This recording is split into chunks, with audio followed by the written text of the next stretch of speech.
In a secret room within the opulent palace of the majestic Caldera kingdom, two girls, one appearing 3 years old and the other slightly older, lay on the cold floor, their breathing barely there. Strange markings could be seen on both girls' bodies and on the floor all around them.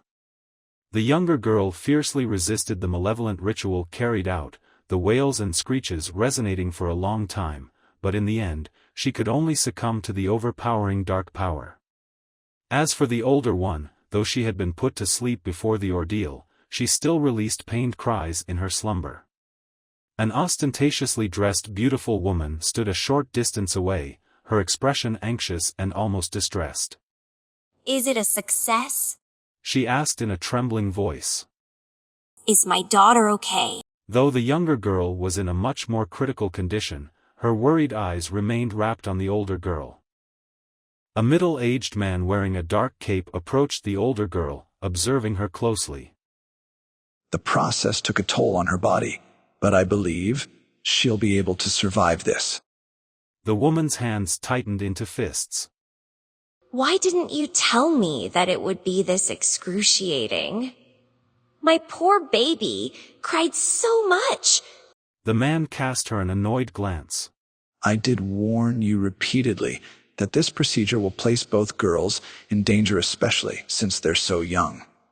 Even grown adults are at risk of losing their life through this. Still, you insisted on carrying it out." "Yes, I know. The woman said helplessly. I'm the one who chose to place my child in danger. But what else could I do?" She clutched her heart, her expression sour. How could I let my daughter go through the pain of living in that bastard's shadow? She herself told me that she'd much rather die than letting that concubine's daughter surpass her. Her refined facial features twisted in the most vicious sneer as her gaze shifted to the petite dying girl. Who would have thought that this brat would have the most outstanding innate talent for cultivation? A mere concubine's child. She's not worthy. Thankfully, I found it before anyone else did. She then smirked evilly. Her talent is gone now. Her heavenly dantian has been transferred to my baby. Now it is my ewer who will grow up to be a prodigy. The man was known to be one of the most cruel practitioners of demonic cultivation, but even he was stunned by this woman's viciousness. He wanted to quickly be done with this and never get involved with these people again. "You'd better keep your word and make sure no one else ever finds out about what happened here. Especially the king," he warned. The woman waved her hand dismissively. Of course, don't worry. The king has hardly given her any attention since her mother died after giving birth to her. And naturally, he doesn't know about her talent.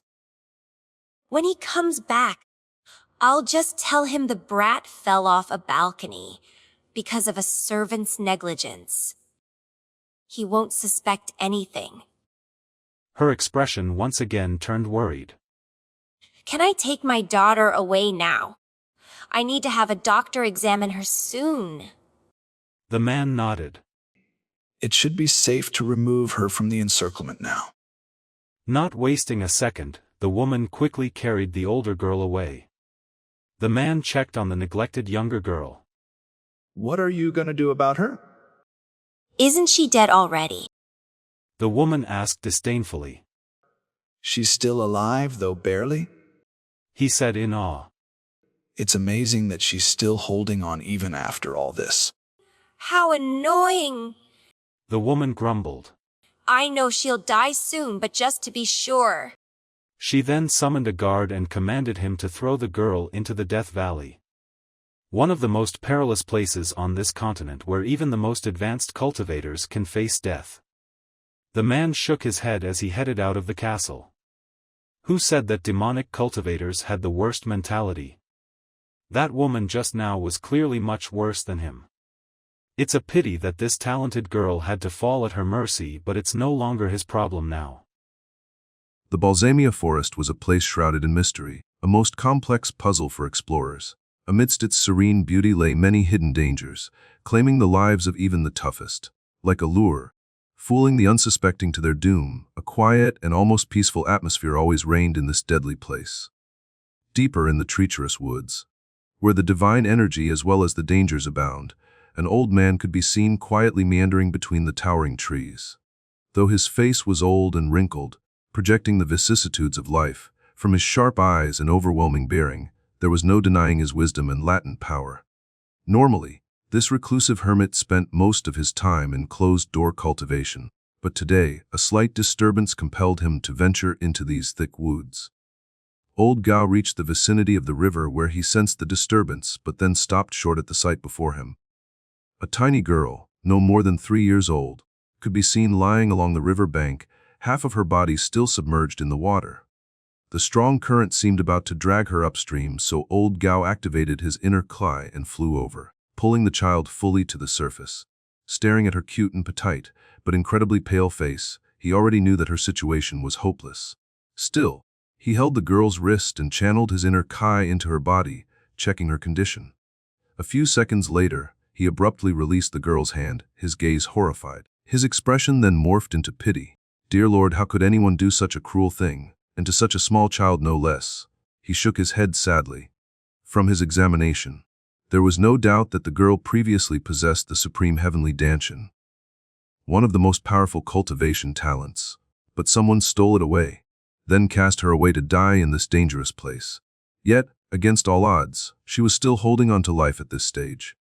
It went to show that this child wasn't ordinary. A conflict could be seen raging within the old man's eyes as he stared down at the girl. But then his gaze firmed and he cautiously picked up the girl. Using his qigong, his image became a blur as he flew through the trees at superhuman speed.